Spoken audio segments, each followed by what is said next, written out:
Elvis, Dolly, BB, Garth, Luke, Wade, McQuarrie. See them while they're still known by more than one name. Your vacation is now planning In Tennessee. Plan your trip today at tnvacation.com. A Fortune Forecast update brought to you by the Ohio Lottery. Well, hey there, Ohio. We're tracking a lot of jackpot activity over the next few days. We have Rolling Cash 5 and Lucky for Life in the forecast the entire week. But we also have major drawings for Powerball moving in, followed by scattered Mega Millions drawings through the week, with some classic lotto drawings popping up here and there as well. There are big drawings every day, so stay tuned to the Fortune Forecast Center for the latest jackpot developments. Lottery players are subject to Ohio laws and commission regulations. Please play responsibly.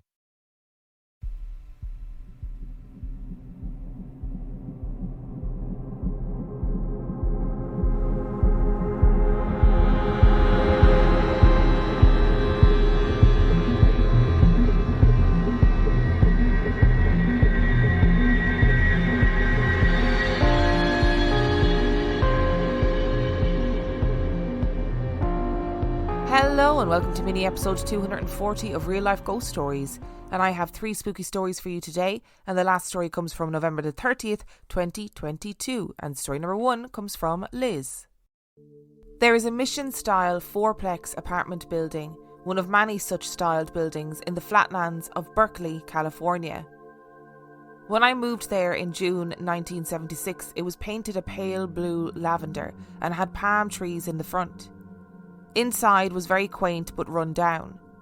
The private staircase must have been 5 feet wide going up.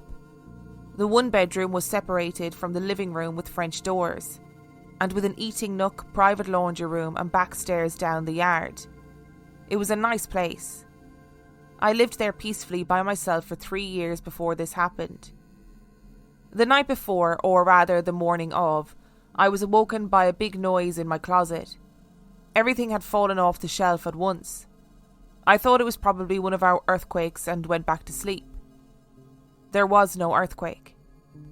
That next night, after getting comfy in bed, I could hear fast, quiet tapping on the wall right next to my head. And this happened almost every night for a while, I think, as long as 2 weeks. The first couple of nights I was mostly annoyed, but as it continued, it started to weird me out. And I would scrunch down in the bed to get my head away from the wall and cover it up. I couldn't figure out the source of the tapping.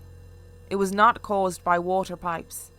The head of my bed was on the other side of the stairwell wall, and the plumbing was at the other end of the apartment in the back.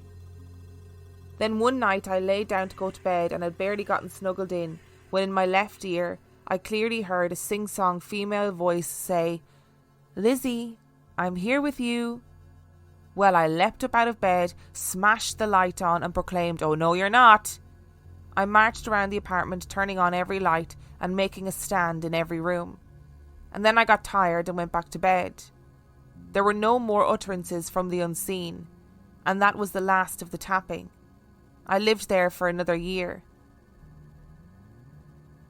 In the same apartment in Berkeley in July 1977, I was getting dressed for a job interview. Suddenly, without thinking, I said, "I'm going to see Susie P today." Susie P was a friend from elementary school whom I hadn't seen in 10 years. So I took the bus, which stopped at the corner of San Pablo and Solano, and at that stop my old friend Susie got on the bus. I practically assaulted her, going on about how I knew that I would see her today. What bothers me though is that there should have been some epiphany or meaningful exchange between us. She didn't even seem surprised to see me. No lessons were learned. We didn't even exchange phone numbers. Well, what was the point of the mysterious ESP message? Maybe it was like test ESP, you know? The ESP overlords were like, "Let's see how she handles this. It sounds like you handled it pretty well, you know? And maybe you're just awaiting the next ESP message. And maybe the next ESP message is going to be a big one, and that's why it's taken so long." Is that like 45 years, maybe? What I'm really curious about in the first part of the story is why it took 3 years before the events to happen. So you said you lived peacefully there for 3 years, and then one day everything fell off the shelves in your closet, and then you had rapping on the wall, and then a girl's sing-song female voice saying, "Lizzie, I'm here with you," and then you were like, "The fuck you're not," up, running around the house, turning on lights, whatever, and then nothing. I wonder, did the entity just go, okay, clearly Lizzie's not having this. We've started off small, stuff falling off the shelf in the closet, things that are relatively explainable, knocking on the wall, got as far as the voices, she wasn't having it, there's no point, abort mission. And story number 2 comes from Cara. I've written before about the old house that I lived in. I wanted to tell you about my niece's experiences as a child. Her name is Olivia Rose, and she is now 21 years old. She is such a special person.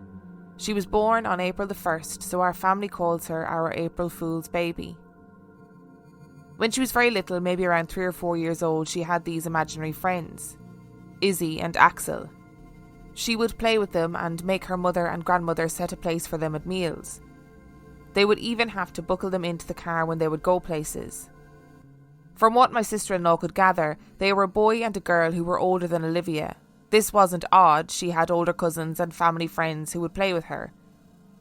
It took an odd turn one night when she woke up screaming. My sister-in-law Malia went into her room and found her crying. Olivia said, "They're gone. Axel and Izzy said they had to go. There was a fire and they had to go." This spooked my sister-in-law.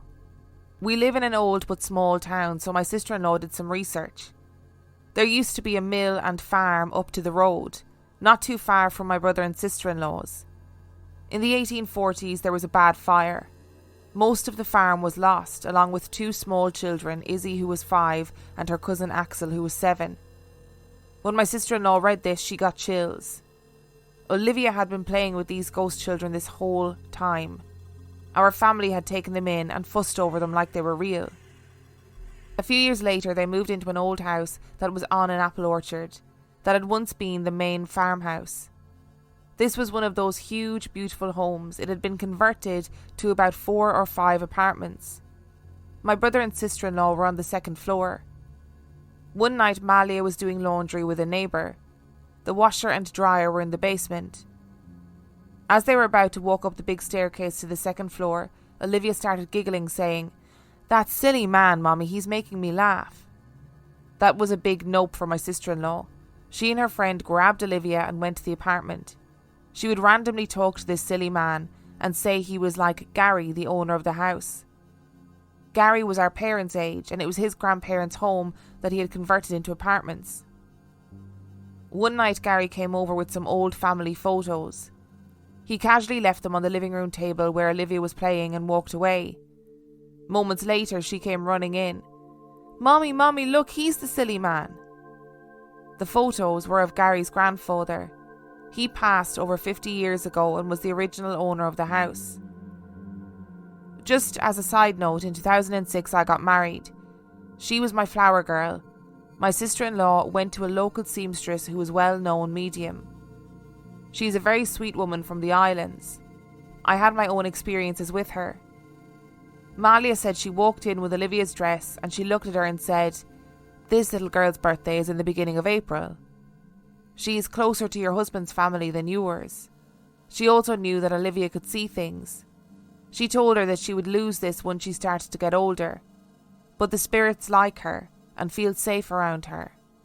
The last thing she told her was Olivia is a healer and she will go into a field where she heals and comforts people, that she has a light in her that people are drawn to. Olivia is a nurse, an EMT and a firefighter. Sadly, a few years after this reading, my sister-in-law and brother broke up. Because of issues my brother was going through, Olivia grew up being around my parents, me and my other brother and his family. She is still attached to my dad and will tell you Pop is more like a dad to her. She hasn't had any experiences since but loves hearing the stories. She is now my son's godmother as well, and our family is so proud of her. Olivia sounds like she is incredibly lucky to have a family like you guys who are already supportive of her and really proud of her and want to be there for her. What an absolute trip that must have been to be like indulging in the imaginary friend fantasy, which I think is probably the right thing to do. I don't know. I'm not a parent and I'm also not a psychologist, so I don't know what the right thing to do. I think with imaginary friends, it's probably is better to just be like, yeah, cool. We're just going to roll with the imaginary friends business. And you indulge in it, strap them into the car, set a place for them, and then you find out that they're real little ghost people all along. There is no way either that that's a coincidence. I'm sorry. There just isn't a chance that that's a coincidence. That this child coincidentally thought up the names Axel and Izzy and their ages. They were kids that were older than her and they disappeared because the fire was coming. And then you find out afterwards that back in the 1800s that kids called Izzy and Axel actually were killed in a fire. Not a coincidence. Equally, the silly man making her laugh, terrifying, absolutely petrifying. I don't care who it is benignly, whether it's Gary's grandfather or Gary's father or whatever. I don't care. It's still terrifying. And I guess the fact that Olivia grew up to be a nurse, EMT and firefighter in the end, maybe that's like the transference of the gift, that initially as a child the gift was there to help people in the spirit world feel safe and comfortable, and as an adult it progressed into making people in the living world feel safe and comfortable. Today's episode is brought to you by ZocDoc. Hello. Do you like scary movies? Yeah, that's kind of my whole shtick. Do you like spending hours scrolling on TikTok and diagnosing yourself with various medical conditions as a result? You've been watching me. I am here to tell you something, so listen closely. ZocDoc is the only free app that lets you find and book doctors who are patient-reviewed, take your insurance, are available when you need them, and treat almost every condition under the sun. Okay, right. I'm confused. Is this not meant to be more murdery? More stabby? Yeah, I actually think I've gotten a bit of a bad rep, to be honest. And I'm trying a new approach, more helpful, more human. Wow, weird. But I'm listening. Surprise twists may work for horror movies, but not for medical care. With ZocDoc, there is no alarm and no surprises. Choose from thousands of patient-reviewed doctors and specialists, browse doctor profiles, upload and verify your insurance information, and get the care you need. I hear what you are saying, but this might be the weirdest thing that's ever happened to me. Go to ZocDoc.com/ghost and download the ZocDoc app for free. Then find and book a top-rated doctor today. Many are available within 24 hours. That's ZocDoc.com/ghost. So, how does it feel when you play Roll Up to Win with Tim Hortons? Buy a hot or cold beverage using the Tim's app and find out. Roll in the app for a chance to win prizes ranging from free coffee and donuts to a Universal Orlando resort vacation or a sweet car. Oh, don't forget the TV. And this year, every roll is a shot at a $1,000 daily giveaway drawing for two $500 prizes. Roll up to win and get treated by Tim's. No purchase necessary. Account registration required. 50 U.S. and D.C. 18 plus entered by 4/2/23. See rules at rolluptowin.com for free entry and full details. Void in Florida and where prohibited.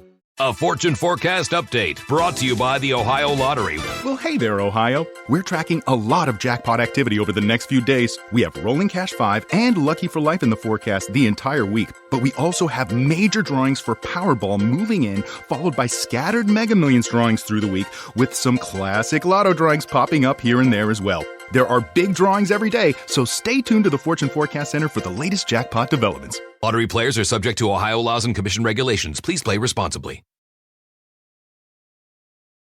And story number 3 comes from Julie.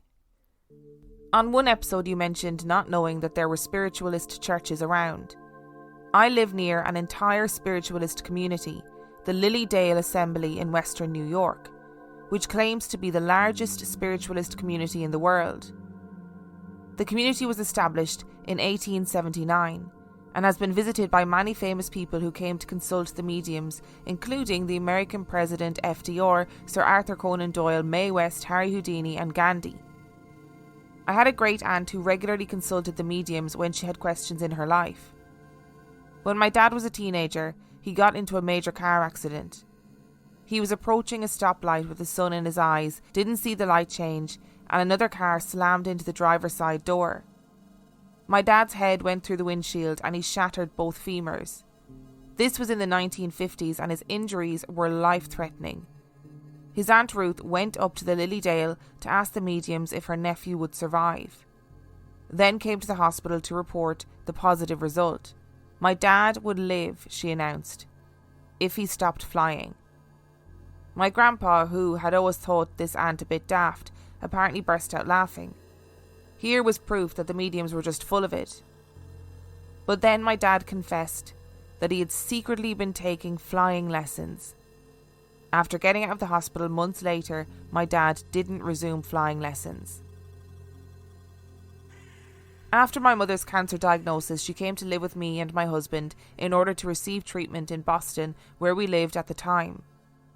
1 week after her first treatment, my grandmother, Doris, died unexpectedly. She was 90 and had gone out to shovel her driveway in the snow. Putting up the garage door sent her heart into an arrhythmia, and it wasn't strong enough to get back into a rhythm. All things considered, this is probably how my grandmother would have wanted to go. She was independent and self-sufficient to the end.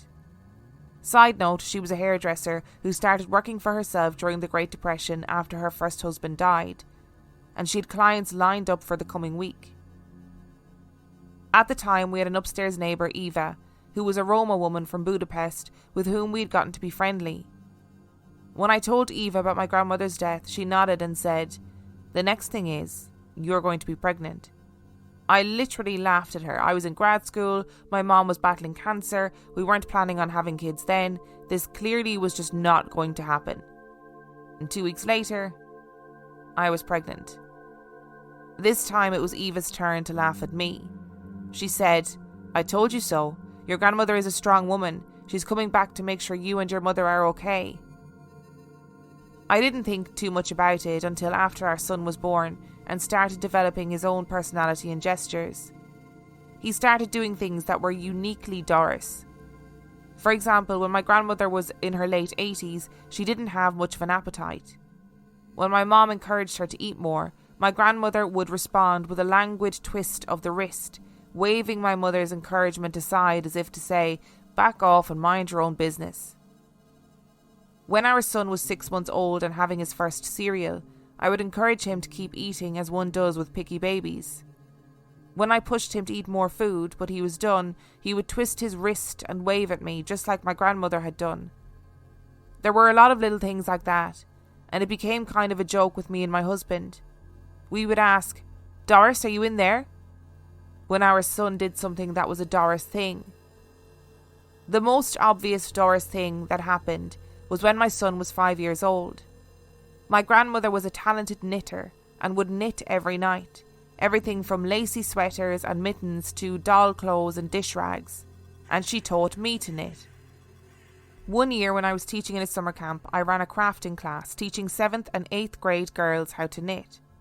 I've taught many people, kids and adults, how to knit, and I know what someone's first swatch looks like. Every person I've ever taught to knit has a first swatch with uneven stitches, dropped stitches, accidental increases, more dropped stitches. You wouldn't even use it as a dish rag. Except my son. That same summer I was teaching the crafting class, my son wanted to learn too, since he would sometimes come with me to the summer camp. He picked it up right away, and his first swatch was perfect. His stitches were even, he didn't drop stitches, and he knit like a pro from his very first piece of fabric, at the age of 5. I stopped joking about Doris being in there and just accepted that I was probably raising my grandmother. At the time, we lived in a house that my sister-in-law, an amateur ghost hunter, claimed was haunted. The house had sat empty for over 10 years, as the woman who lived there refused to sell the property while she was alive, even though she was in a nursing home. The first time she walked into the house, my sister-in-law said, "There's an old lady here." And then referring to my son, "She likes to watch him play." That said, we never experienced evidence of a haunting, unless you count the fact that our Christmas tree fell over every year until we found the spot the house agreed to. Every year we moved the tree's location until one year it finally stayed standing. I guess we'd finally found the spot for the Christmas tree that the old lady liked. And then there was the time that a penny from 1845 fell out of a lint trap of our brand new dryer. That was definitely weird. My last story is about my biological father, whom I never met, and comes from one of my half-sisters. I found out that my dad wasn't my biological father through the wonderies of ancestry DNA, which makes me an MPE. That stands for Not Parent Expected in colloquial terms, or non-paternity event in genealogical ones. I now have 4 half-siblings, a stepmother and a stepsister, and I've learned about my biological father, Ed, through the stories that they share. Both he and my mother had passed long before I found out, and I never told my dad, who died last year. So there is no one left alive who can tell me anything. Makes me almost want to go and consult with the mediums. Just kidding, I've never had the guts. My biological father knew he didn't have long to live before he died. He wasn't a believer in the church or the afterlife, but he told one of my half-sisters that he would let her know if there was anything out there. She told me that one day she was on a smoke break with a friend at work who claims that the dead visit her in her dreams. She told my sister that she had been dreaming every night about a tall man in a flannel shirt and hip waders fly fishing in a stream, describing Ed. In the dream, he kept telling the woman, "Tell Betsy, tell Betsy." When she moved to the West Coast, my half-sister began to go by the name Liz, which is the only name by which her friend knew her. But her family called her Betsy.